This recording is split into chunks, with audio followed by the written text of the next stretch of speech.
नमस्कार विद्यार्थी मित्रांनो, पालकांनो, आजच्या व्हिडिओमध्ये आपण सर्व जे लेटेस्ट अपडेट्स आहे म्हणजे काय काय आजच्या तारखेला होणार आहे आणि पुढील प्रक्रिया आपल्याला कोणती पार पाडायची आहे, पुढील प्रक्रिया आपल्याला कोणती करायची आहे न विसरता ते सर्व आपण डिस्कस करणार आहोत। जे आमच्या चॅनलला नवीन असतील त्यांनी नक्की सबस्क्राइब करा, विसरू नका। आणि मी डॉक्टर देवश्री महाजन, माऊली करियर काउन्सिलिंग तर्फे तुमच्यासाठी नीट रिलेटेड सर्व अपडेट्स जे आहेत या चॅनलला घेऊन येत असते।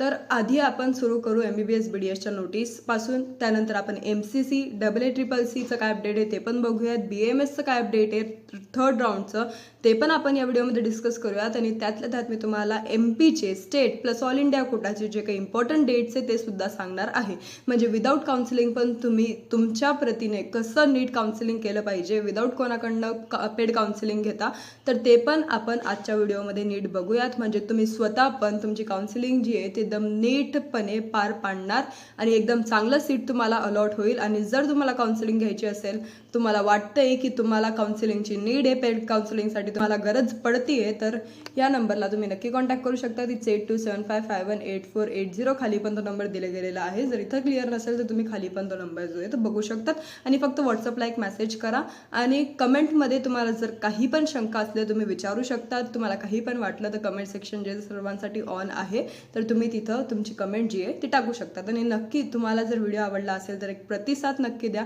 कारण आम्हाला तेवढं मोटिवेशन एक भेटतं की आम्ही नेक्स्ट जे अपडेट्स ते तुम्हाला टाइम टू टाइम प्रोव्हाइड करू। तर नोटीस नंबर 19 पासून आपण सुरू करूयात। तर आजची तारीख 16 आहे, तर 16 तारखेपर्यंत काय काय झालेलं आहे तर online filling of preference form, म्हणजे तुम्ही प्रेफरन्स फॉर्म फिलिंग जी आहे ती ऑलरेडी केली असेल 11 तारखेपासून ते 14 तारखेपर्यंत मी हे ऑलरेडी ग्रुपला अपलोड केलेलं आहे। जर तुम्हाला माहीत नसेल तर ग्रुपची पण लिंक जी आहे ती डिस्क्रिप्शन बॉक्समध्ये दिली गेलेली आहे, तिथून तुम्ही जॉईन करू शकतात, कनेक्ट करू शकतात आमच्या ग्रुपला। आणि तिथं मी सर्व नोटिसेस जे आहे ते टाइम टू टाइम आमची टीम जी आहे ती अपलोड करत असते। आता याचं सिलेक्शन लिस्ट कधी 11 ते 14 पर्यंत, तर हे झालं 11 ते 14 तारखेपर्यंत आपल्याला वेळ दिला गेला होता की तुम्ही चॉईस फिलिंग जी आहे ती करा। आणि त्याचा सिलेक्शन लिस्ट म्हणजे त्याचा निकाल कधी होईल तर तो 17 तारखेला आपल्याला जाहीर होईल। म्हणजे उद्या आपल्याला 17 तारखेला आपला जो निकाल आहे MBBS BDSचा तो दिसून येईल। पण यात काय चेंजेस होऊ शकतात की शक्यता आहे की यात थोडेफार काही पोस्टपोन होईल किंवा थोडेफार डेट जे ते चेंज होतील। का? कारण आपण ऑलरेडी काल व्हिडिओ बनवलेला आहे की बाहेरील राज्यातील विद्यार्थी जे ते महाराष्ट्रात येऊन रजिस्ट्रेशन करताय, CET सेलचं रजिस्ट्रेशन करताय। जर आपण बघितलं रूल्स अँड रेग्युलेशन्स आणि ब्राउचर अकॉर्डिंग तर हे अलाउड नाहीये। तर त्यावर आपण सविस्तर व्हिडिओ बनवलेला आहे, तो तुम्ही बघू शकता। त्यावर आपण सर्व जे रूल्स आहे ते सर्व डिस्कस केलेले आहे। म्हणजे टोटल 155 स्टुडंट्स आहे, तर त्या विद्यार्थ्यांनी येऊन कसं काय रजिस्ट्रेशन केलं, कसं केलं, ते स्टुडंट्स कोण आहे ते सर्व आपण डिस्कस केलेले आहे, ते तुम्ही तिथं बघू शकतात। तर इथं हे डेट्स चेंज होण्याची शक्यता आहे, पण सध्या तरी आपण धरून चालू की 17 तारखेला आपला जो निकाल आहे तो येऊन जाईल। आणि physical joining and filling of status retention form म्हणजे काय की आपल्याला कॉलेजला जाऊन जॉईन करणं किंवा स्टेटस रिटेन्शन फॉर्म भरणं, सर्व आपले ओरिजिनल डॉक्युमेंट्स घेऊन, तर ते कधी करायचं आपल्याला तर 18 तारखेपासून ते 26 तारखेपर्यंत आपल्याला तारीख दिली गेलेली आहे। फक्त 3 तारीख लक्षात ठेवा, एक्सक्लुडिंग आपल्याला हे एक्सक्लुडिंग तारीख जे आहे ते जास्त लक्षात ठेवायची आहे की आपल्याला 21, 22 आणि 23 तारखेला म्हणजे 21/10/2025 ते 23/10/2025 पर्यंत आपल्याला कॉलेजला जायचं नाहीये, कारण तेव्हा दिवाळीच्या सुट्ट्या राहतील कॉलेजला आणि दिवाळी फेस्टिवलमुळे वर्किंग डेज नाहीये। हे जे डेज आहे 21, 22, 23 हे ऑफ ठेवले गेलेले आहे, म्हणून तुमचं ऍडमिशन त्या दिवसात होणार नाही, या 3 दिवसात होणार नाही। तर तुम्हाला बाकी 18 ते 26 पर्यंत तुम्हाला जेव्हा जमेल तुम्ही जाऊन तिथे ओरिजिनल डॉक्युमेंट सबमिट करून स्टेटस रिटेन्शन फॉर्म भरून तुम्ही तिथे ऍडमिशन जे घेऊ शकतात। थर्ड राऊंडला आपल्याला अपग्रेडेशन करता येणार नाही, तर तुम्हाला जाऊन मॅन्डेटरी आहे, कंपल्सरी आहे की तुम्हाला तिथे जाऊन जे ते स्टेटस रिटेन्शन फॉर्म भरावंच लागेल आणि तुमचे ओरिजिनल डॉक्युमेंट्स ते सबमिट करावं लागेल। जर तुम्ही अपग्रेड केलं असेल तर ऑलरेडी मी जिथं डॉक्युमेंट्स देऊन आले तिथून आधी घेऊन या आणि मग ते तुम्हाला DD पण परत देतील। तर ते DD आणि डॉक्युमेंट्स घेऊन तुम्ही दुसऱ्या कॉलेजला जे तुमचं अपग्रेड झालेलं कॉलेज आहे तिथं जा आणि तिथं तुमची प्रक्रिया जी ती पूर्ण पार पाडा। आता हे आपण बघितलं CET सेलचं। नंतर आपण बघूया की आता आपली AACCची काय अपडेट आहे। तर आपलं रिवाइज्ड शेड्यूल आलं होतं AACCचं, ते मी शेअर केलं होतं ग्रुपला। तर राऊंड 3चं रिवाइज्ड शेड्यूल AACCC काउन्सिलिंग 2025 साठी आपल्याला आलं होतं। आधी जे शेड्यूल होतं त्यात वेगळ्या तारखा दिल्या होत्या, पण आताचं शेड्यूल जे न्यू अपडेटेड आहे, जर तुम्हाला माहीत नसेल तर हे शेड्यूल फॉलो करा, ते शेड्यूल फॉलो करू नका। आता आपलं काय होतं तर कालपर्यंत आपली जी चॉईस फिलिंग होती ती झालेली आहे आणि चॉईस लॉकिंगसाठी आपल्याला वेळ दिला गेला होता। Choice locking from 2 PM to 11:55 PM पर्यंत, म्हणजे दुपारचे 2 वाजेपासून पासून ते 12 वाजेपर्यंत आपल्याला वेळ दिला गेलेला होता की तुम्ही चॉईस लॉकिंगचे ते करू शकतात. कधी 15 ऑक्टोबरलाच as per the server time. पण तुम्ही जर चॉईस लॉकिंग केली नसेल तर काहीच हरकत नाहीये, काही टेन्शन घ्यायची गरज नाहीये. कारण आपल्याला जे चॉईस लॉकिंग आहे AACCचं ते ऑपअप पण होत असतं, म्हणजे सिस्टीम ऑलरेडी त्याला लॉक करत असते. जर तुम्ही मॅन्युअली लॉक केलं नाही तर सिस्टीम लॉक करते, म्हणून काही प्रॉब्लेम नाही. जर तुम्ही चॉईस फिलिंग पण केली असेल तरी चालतंय. तर त्याचं प्रोसेसिंग कधी होणार आहे सीट अलॉटमेंटचं, तर ते 16 तारखेला होणार आहे. आणि पब्लिकेशन ऑफ रिझल्ट म्हणजे आपला जो रिझल्ट आहे तो 17 तारखेपर्यंत म्हणजे 17 ऑक्टोबरला येऊन जाईल. तुम्हाला रिपोर्ट कधी करायचं अलॉटेड इन्स्टिट्यूटला, तर 18 तारखेपासून 27 तारखेपर्यंत तुम्हाला तिथे रिपोर्ट करायचं आहे. आता इथं पण तुम्हाला जे कॉलेज अलॉट झाले त्यांना एकदा कॉल करा, त्यांना विचारा की ते 21, 22, 23ला पण अलाउड करता आहे का ॲडमिशन घ्यायला, तर ते पण त्यांना एकदा विचारा, त्यांच्याशी क्लिअर आउट करा. नाहीतर ते डेट्स जे ते वगळून तुम्ही बाकीच्या डेट्सला किंवा बाकीच्या दिवशी ते जाऊ शकतात आणि तिथे ॲडमिशन घेऊ शकतात. Verification of joint candidates data by AACC म्हणजे ज्यांनी जॉईन केलं आहे त्यांचं व्हेरिफिकेशन जे ते 28 ते 29 तारखेपर्यंत होऊन जाईल.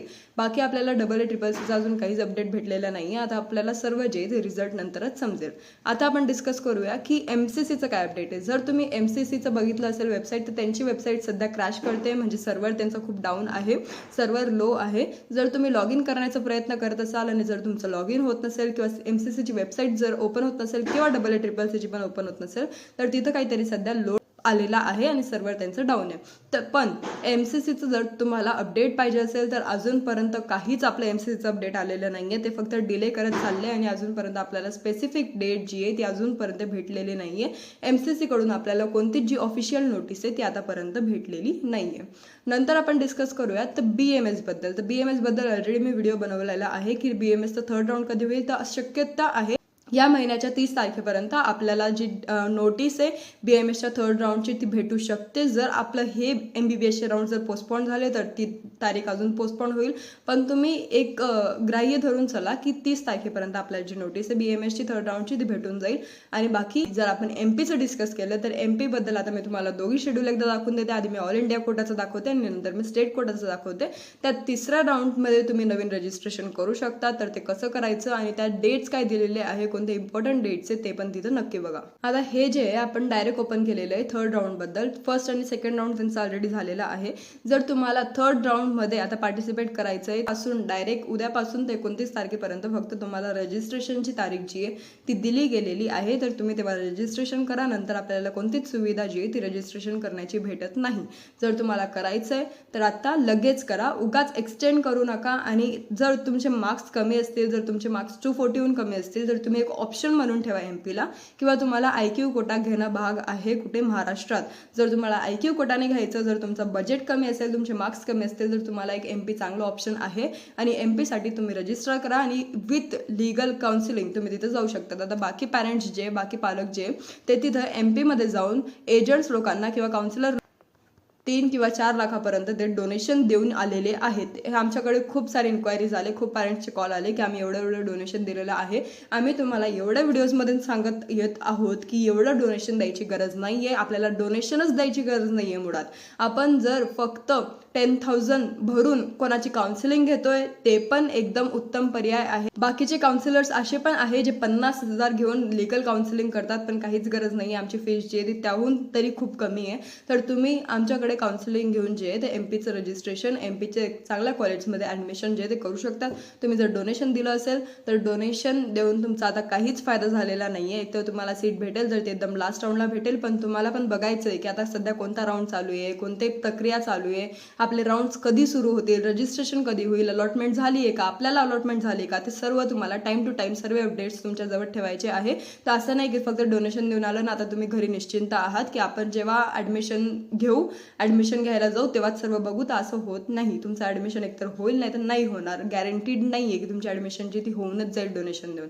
त्यापेक्षा एक चांगला काउन्सिलर बघा आणि एक चांगल्या काउन्सिलरकडे तुम्ही जे ते तुमची काउन्सिलिंग द्या, त्यांच्या हातात द्या आणि त्यांच्या थ्रू तुम्ही एक चांगल्या लीगल वेमध्ये ॲडमिशन घ्या. MPला लीगल वे थ्रूच ॲडमिशन घ्या, कारण MPने ऑलरेडी एक नोटीस जी आहे ती काढलेली आहे. कोणत्याच एजंटमध्ये तुम्ही फसवू नका, कोणती फसवणूक, स्वतःची गुंतवणूक कुठे करून घेऊ नका.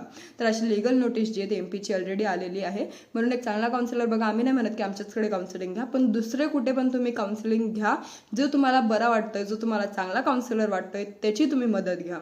MP मध्ये आता तुम्हाला जर रजिस्ट्रेशन करायचं असेल तर 17 तारखेपासून ते 19 तारखेपर्यंत तुम्हाला रजिस्ट्रेशनची जी डेट आहे दिली गेलेली आहे. आणि चॉईस फिलिंग तुम्हाला करायची आहे 25 तारखेपासून ते 26 तारखेपर्यंत. तिथलं SML बद्दल पण त्यांनी सांगितलेलं आहे की मेरिट सूचिका प्रकाशन म्हणजे मेरिट लिस्ट जी आहे ती 24 म्हणजे 24 तारखेला येणार आहे. हे आपण बघितलं ऑल इंडिया कोटाचं हे शेड्यूल कसलं आहे, तर AIQचं MPचं ऑल इंडिया कोटाचं हे शेड्यूल आहे. उद्यापासून 17 तारीख म्हणजे उद्याच आहे, तर उद्यापासून तुम्हाला रजिस्ट्रेशन जे ते करायचं आहे. आता आपण बघू स्टेट काउन्सिलिंगचं काय शेड्यूल.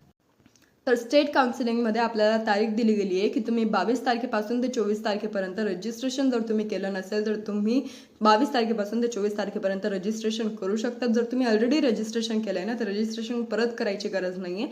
जे न्यू रजिस्ट्रेशन असतील तेच इथे एक्सेप्ट केले जातील. ज्यांनी ऑलरेडी केलेलं आहे ते फक्त आता चॉईस फिलिंग करा, त्यांना परत नव्याने रजिस्ट्रेशन करायची गरज नाही. फक्त ते विद्यार्थी ज्यांनी केलं नाहीये तेच विद्यार्थी करा.